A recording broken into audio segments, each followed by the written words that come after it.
சகாதத் கலிமா சகாதத் பாரத் மாதா கி பாரத் மாதா கி.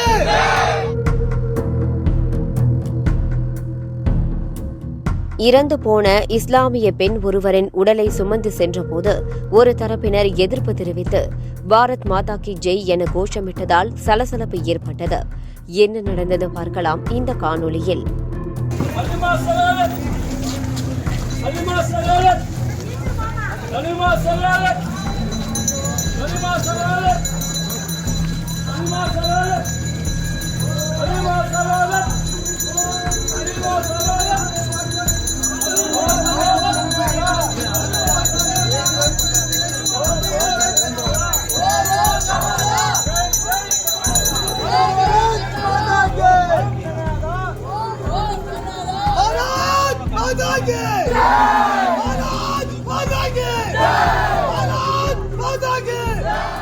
திண்டுக்கல் மாவட்டம் பழனி அருகே பாலசமுத்திரம் பேரூராட்சியில் 9வது வார்டு பள்ளிவாசல் வீதியை சேர்ந்தவர் உசேன் முகமது.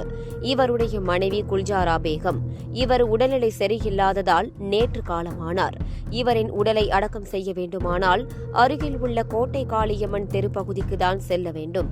ஏனென்றால் அங்குதான் இஸ்லாமியர்களின் அடக்கஸ்தலம் உள்ளது.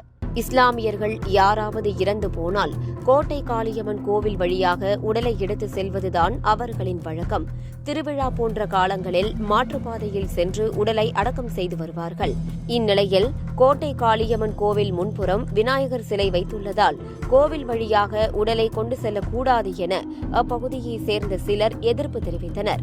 இதனால் உடலை அடக்கம் செய்ய முடியாமல் நீண்ட நேரமாக காத்திருந்தனர் இஸ்லாமியர்கள். பின்னர் இந்த சம்பவம் குறித்து தகவலறிந்து சென்ற பழனி காவல்துறை கண்காணிப்பாளர் தனஞ்சயன், ஒட்டன்சத்திரம் டிஎஸ்பி முருகேசன் ஆகியோர் தலைமையிலான போலீசார் இஸ்லாமியர்கள் மற்றும் அப்பகுதி மக்களிடம் பேச்சுவார்த்தையில் ஈடுபட்டனர்.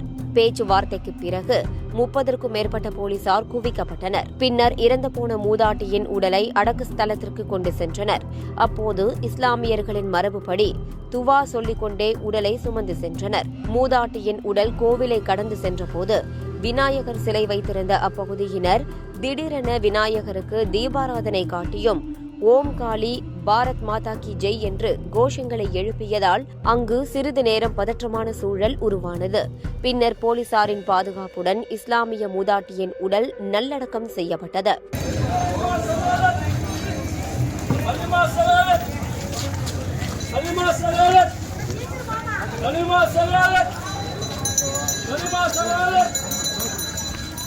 சகாதத்